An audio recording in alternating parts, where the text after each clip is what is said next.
ඔබ දන්නවාද සතුටින් පිරුණු විවාහ ජීවිතයක් සහ ක්‍රමවත් ලිංගික සමතුලිතතාවයක් කියන්නේ හුදෙක් ආදරේ විඳීමක් විතරක් නෙවෙයි.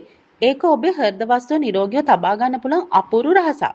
වෛද්‍ය පරීක්ෂණ වලින් හෙළි වෙලා තියෙන විදිහට මාසකට 20 වතාවක් හෝ ඊට ආසන්න ප්‍රමාණයක් ලිංගික එක්වීම මගින් හෘදයාබාධ වැළඳීමේ අවදානම සැලකිය යුතු මට්ටමකින් අඩු කරගන්න පුළුවන්. ඇත්තටම මේක වෙන්නේ කොහොමද? ලිංගික එක්වීම කියන්නේ මධ්‍යස්ථ මට්ටමේ ශාරීරික ව්‍යායාමයකට සමාන දෙයක්. ඒ හරහා සිරුරේ රුධිර සංසරණය වේගවත් වෙනවා. හෘද ස්පන්දනය ක්‍රමවත් වෙනවා වගේම හෘදේ මාංශ පේශි ශක්තිමත් වෙනවා. ඒ වගේම තමයි ලිංගික උත්තේජනයකදී සහ සුරාන්තයට පත්වීමේදී අපේ සිරුරෙන් එන්ඩෝර්ෆින් සහ ඔක්සිටොසින් වැනි සතුට දනවන හෝමෝන ස්‍රාවය වෙනවා. මේ හෝමෝන මගින් දවස පුරා තියෙන මානසික ආතතිය සහ කාංසාව සම්පූර්ණයෙන්ම වගේ නැති කරලා රුධිර පීඩනය පහත හෙළනවා. අපි කවුරුත් දන්නවා අධිරුධිර පීඩනය සහ මානසික ආතතිය කියන්නේ හෘදයාබාධ ඇති වෙන්න තියෙන ප්‍රධානතම හේතු දෙකක් කියලා.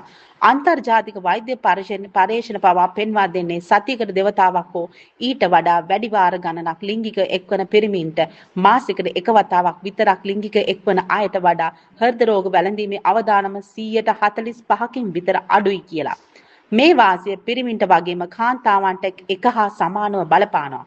ඒ වගේම ඔබ දැනටමත් යම්කිසි හෘද රෝගයකින් පෙළෙන කෙනෙක් නම් හෝ ඒ සඳහා ඖෂධ ලබා ගන්න අයෙක් නම් ලිංගික එක්වීමේදී තමන්ගේ ශාරීරික සෞඛ්‍ය මට්ටම ගැන වෛද්‍යවරයෙකුගෙන් උපදෙස් ලබා ගැනීම තමයි වඩාත්ම නුවණට හුරු වෙන්නේ. මේ වගේ තව පුදුම හිතෙන දේවල් දැනගන්න වීඩියෝ එකට ලයික් එකක් දාලා අපිව ෆලෝ කරන්න, සබ්ස්ක්‍රයිබ් කරන්න අමතක කරන්න එපා. අපි ඊළඟ වීඩියෝ එකෙන් හම්බ වෙමු.